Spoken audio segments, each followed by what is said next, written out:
প্রথম দিন থেকে আদম আলাইহিস সালাম যে দাওয়াত দিয়েছিলেন, আখির রাসূল মুহাম্মদুর রাসূলুল্লাহ সাল্লাল্লাহু আলাইহি ওয়াসাল্লামের এক দাওয়াত ছিল। জামাত ইসলামী সে দাওয়াতের ঘোষণাই দিচ্ছে। আশ্চর্য, এর থেকে এক চুল জামাত ইসলামী তার কথা পরিবর্তন করে নাই। আমি জানি না, আরো অনেক ভাইয়েরাই বলেন আমরা নবীওয়ালা কাজ করছি, নবীওয়ালা দাওয়াত দিচ্ছি। আমি আপনাদেরকে বলতে চাই, আপনাদের কথার সপক্ষে আপনারা আল্লাহর কোরআনের দলিল পেশ করেন।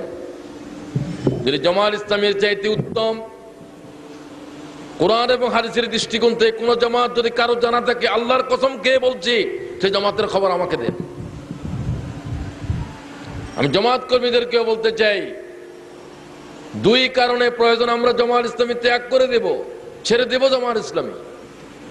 এক কারণ হচ্ছে জামাত ইসলাম যদি আল্লাহ তাআলার পয়গম্বরদের দাওয়াত থেকে এক চুল হটে যায়, আমরা এই জামাত ইসলামী করব না। ঠিক কিনা বলেন? বলেন আপনাদের এই বক্তব্য কোরআন এবং সুন্নাহর খেলাফ।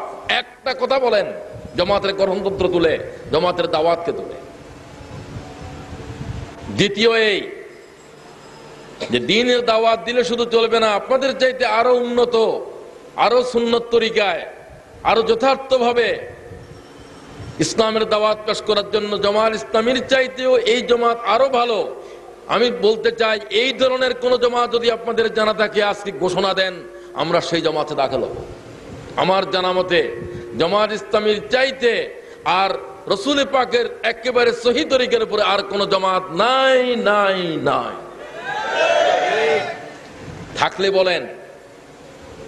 ও সমস্ত জামাত ঘুরে টুরে অনেকে হয়তো আসেন নাই, আমি ব্যক্তিগতভাবে এসেছি। আমি তাবলীগের সময় দিয়ে এসেছি, কমিউনিস্ট আন্দোলনের লিটারেচার আমি জিহ্বা দিয়ে চেটে ফেলেছি, শত শত কোটেশন মুখস্থ করেছি। এমনিতে হঠাৎ করে এখানে এসে এখানে আটকা পড়ি নাই। আল্লাহ তাআলার শুকরিয়া আদায় করছি